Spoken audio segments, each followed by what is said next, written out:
Bismillahirrahmanirrahim. Selamat pagi. Assalamualaikum warahmatullahi wabarakatuh. Pada pertemuan hari ini, Bapak akan membahas tentang materi kebugaran jasmani. Banyak orang salah persepsi dalam menyebutkan kebugaran dan kesegaran. Banyak orang menyebutkan kesegaran jasmani, tapi yang benar adalah kebugaran. Apa bedanya? Karena kalau kesegaran itu lebih identik kepada sayur dan buah-buahan. Tapi kalau bugar itu lebih identik kepada tubuh manusia. Jadi kita lihat definisi dari kebugaran jasmani.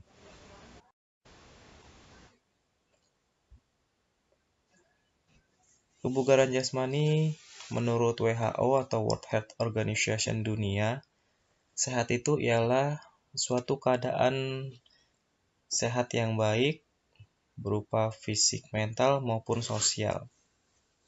Jadi dikatakan sehat itu ada dua, yaitu sehat baik dari fisik dan sosial.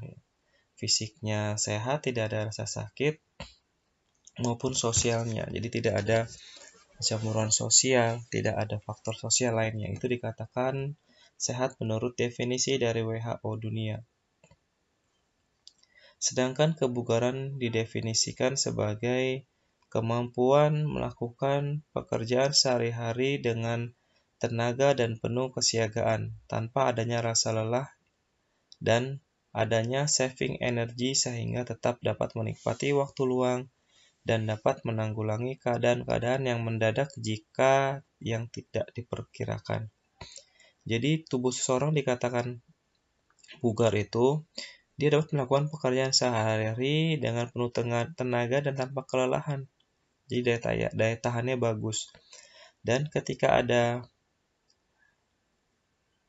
waktu luang yang mestinya dia harus istirahat, tapi ada sesuatu yang mesti dia kerjakan, dia masih ada saving energy. Tubuhnya masih bisa melakukan suatu aktivitas. Itu dikatakan definisi bugar.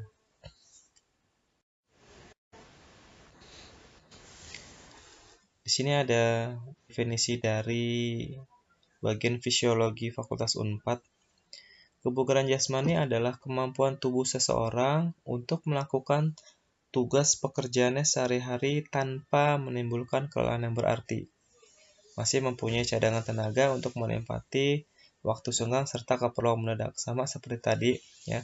Masih mempunyai cadangan energi, ya, dapat menikmati waktu senggang serta untuk keperluan mendadak. Jadi tidak dalam satu hari itu tidak langsung capek, lelah, ya. Jadi masih ada saving energi, masih segar. Itu dikatakan tubuh kita bugar.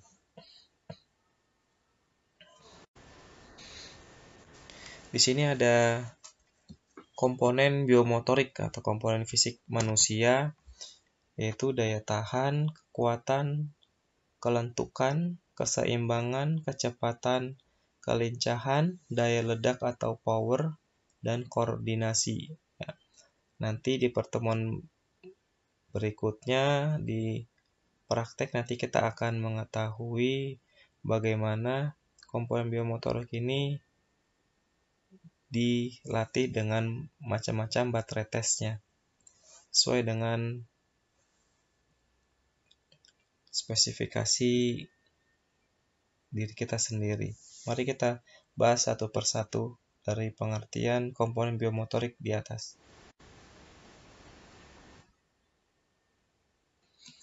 Daya tahan, daya dan tahan. Yang dimaksud dengan daya tahan adalah kemampuan organisme tubuh untuk mengatasi kelelahan yang disebabkan oleh pembebanan yang berlangsung relatif lama. Jadi orang dikatakan mempunyai daya tahan bagus jika organisme tubuhnya itu dapat mengatasi kelelahan yang berarti. Jadi ketika melakukan suatu aktivitas yang lama, organisme tubuhnya masih bisa punya saving energy, ya. Jadi mempunyai daya tahan yang bagus. Ini adalah definisi dari daya tahan atau endurance.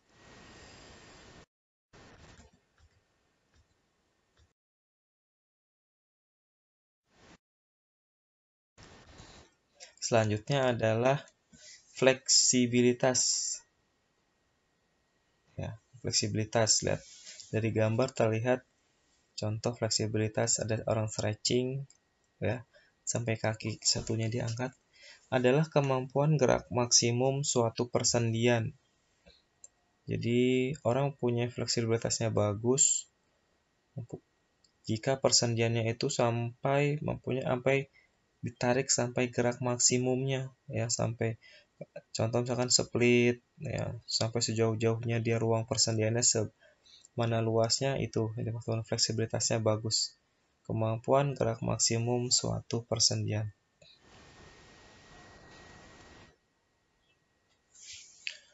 Keseimbangan ini termasuk dalam komponen biomotorik ya, karena jika tubuh kita nggak seimbang, kita juga jalannya tidak bisa lurus ya. Jadi definisi keseimbangan adalah berhubungan dengan mempertahankan keadaan keseimbangan ketika sedang diam ataupun bergerak ya. Apakah kita sedang diam, kita masih goyang-goyang ya, apalagi bergerak. Contoh ketika orang sedang habis minum khamar atau mabuk, pasti jalannya sempoyongan ya, otomatis saraf keseimbangan pusat di otaknya itu sudah terganggu, jadi jalannya bisa goyang-goyang ya. Ketika kita sedang diam, contoh berdiri dengan satu kaki, apakah keseimbangan kita bagus ya? Kalau keseimbangan kita bagus, kita bisa berdiri dengan diam dan tepat tanpa adanya gerak-gerakan yang tidak berarti. Ini adalah definisi dari keseimbangan. Daya ledak atau power. Ya, banyak orang menyebutnya, wah power atlet itu bagus, power ya. Ini dimaksud dengan power adalah daya ledak. Apa sih definisinya? Definisi daya ledak adalah hasil dari kekuatan dan kecepatan. Dan kemampuan ini diperagakan untuk kekuatan maksimal dengan waktu yang singkat atau sangat pendek. Ya, jadi power itu waktunya lebih kurang dari 5 detik lah, kurang dari 5 sampai 10 detik ya. Sprinter 100 meter, nah itu kurang dari 10 detik, itu adalah power, daya ledak ya. Lompat jauh, daya ledak. Jadi dikatakan ada daya ledak adalah maksimum strength atau maksimum kekuatan plus maksimum speed. Adanya daya ledak adalah jika atlet mempunyai maksimum strength dan maksimum speed, maka sama dengan adalah power ya. Jika komponen kekuatan maksimumnya dan maksimum kecepatan tidak dia punya, maka tidak bisa mendapatkan hasil power atau daya ledak. Jadi kedua variabel ini harus dipunyai oleh atlet ya. Jadi mempunyai kekuatan yang maksimal dan kecepatan yang maksimal, maka hasilnya adalah power, daya ledak. Selanjutnya adalah kecepatan atau speed. Apakah ini dimaksud dengan kecepatan? Kecepatan adalah berhubungan dengan kemampuan seseorang untuk melakukan gerakan dalam waktu yang sangat singkat, atau kemampuan seseorang dalam berpindah dari titik A ke titik B dalam waktu yang singkat. Ini kecepatan ya. Kecepatan seseorang bagus, maka semuanya baik. Jadi semua komponen biomotor ini semuanya saling berkorelasi atau berhubungan ya. Jika seseorang mau mempunyai daya ledak yang bagus, otomatis kekuatannya harus bagus, kecepatannya juga harus bagus, maka didapatkan power yang baik. Sama nanti ada koordinasi, harus mempunyai komponen biomotorik yang bagus, kekuatan, kelincahan, dan lain-lain. Nah, di sini ada kelincahan atau agility.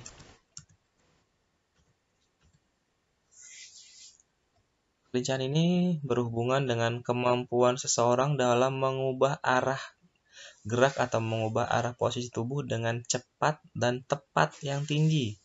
Ya, jadi lincah ini seseorang bisa mengubah arah posisi tubuh dengan cepat dan tepat, bukan hanya cepat tapi tepat ya. Jadi lincah berpindah dari titik A ke titik B, mengubah posisi tubuhnya dengan cepat dan tepat.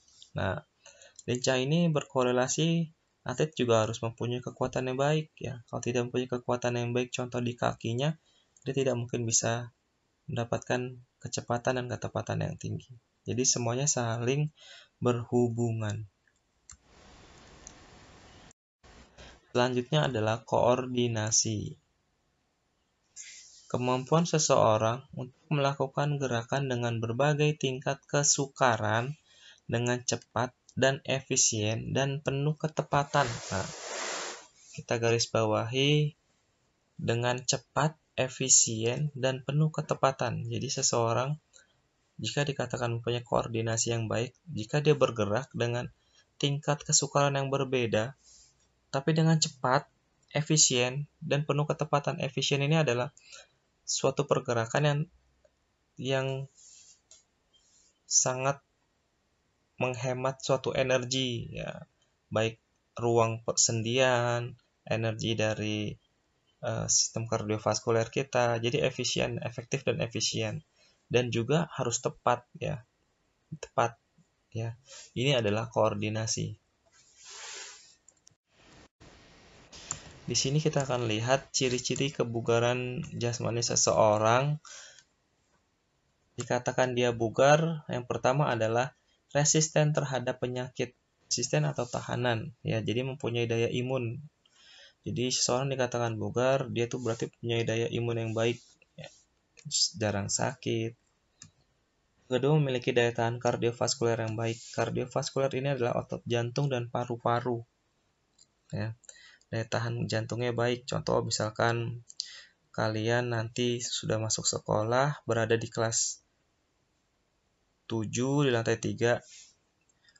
Setiap pagi naik turun tangga sampai lantai 3 dan turun lagi misalkan mau ke kantin ataupun kemana. Tidak ada lelah yang berarti, ya. Otot jantungnya tidak ngos-ngosan, tidak ngap-ngapan karena mempunyai daya tahan yang bagus. Ketiga, memiliki komponen fisik yang baik, ya. Komponen fisik yang baik seperti tadi, daya tahannya bagus, kecepatannya, agility-nya, speed-nya, power-nya, ya. Ini adalah 3 secara general seseorang dikatakan punya kebugaran jasmani yang baik.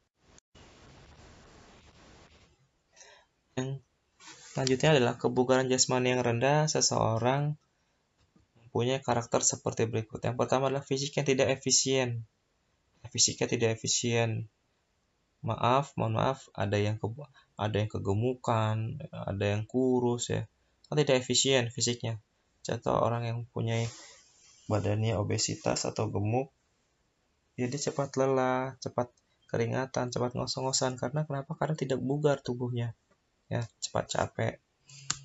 Kedua, emosinya tidak stabil, akan berpengaruh ketika tubuh seseorang jasmaninya rendah, pasti cepat marah, tidak stabil, meledak-ledak.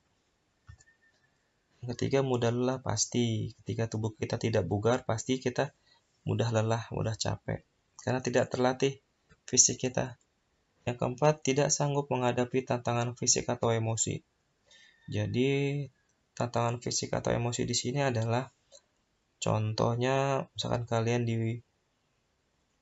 dibully atau dicibir, caci maki, dia tidak bisa menghadapinya, tidak sabar.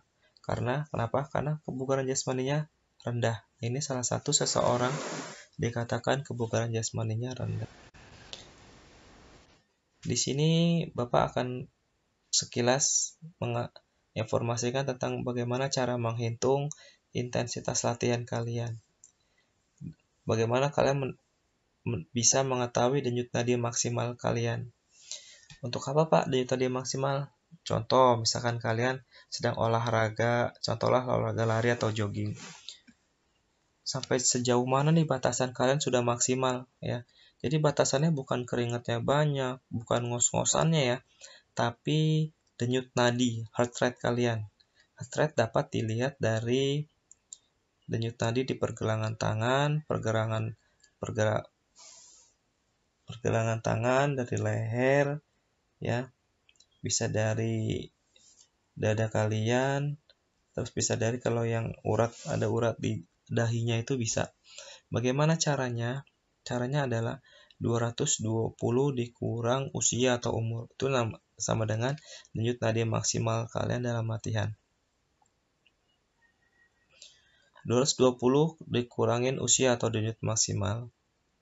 Contoh, jika diketahui Lutfi seorang siswa SMP 103 berusia 20 tahun, maka perhitungan sebagai berikut. 220 dikurangi usia Lutfi 20 sama dengan 200 menit. Jadi, intensitas maksimum latihan Lutfi adalah 100%-nya 200. Ya. 200 ini dihitung nanti di denyut nadi kalian di pergelangan, di leher, ataupun di dada kalian, ataupun yang lainnya. Dihitung selama 6 detik. 1, 2, 3, 4, 5, 6. Misalkan dapat 20 kali per detiknya, langsung dikalikan 10. Jadi 20 dikali 10 sama dengan 200. Ini namanya denyut nadi maksimal 100%-nya. Misalkan Lutfi melakukan latihan aerobik dengan intensitas 60%. Maka intensitas yang dimaksud 60% itu dari denyut nadi maksimal, yaitu 60 dibagi 100 sama dengan 120 per menit, ya. 60 per 100 dikali 200. Jadi 200 ini maksimalnya Lutfi, mau dicari 60%-nya. Sama dengan 60%-nya Lutfi berarti 120 per menit. Nah, itu. Jadi kalian kalau sudah mengetahui denyut nadi maksimal kalian sudah bisa hitung denyut nadi kalian selama 6 detik, lalu dikalikan 10. Misalkan sudah maksimal, berarti aktivitas kalian harus berhenti. Ya. Ini cara menghitung intensitas latihan atau denyut nadi maksimal kalian. Ini perhitungan intensitas latihan berdasarkan usia sekolahnya. Ya, nama, usia, DNM ini denyut nadi maksimal. Ada 60%, 65%, 70, 75%, 80%. Masing-masing usianya berbeda-beda. Ya, mungkin ini usianya usia SMA kali ya, bukan SMP. Coba kalian bisa praktekkan usia kalian berapa denyut nadi maksimal kalian.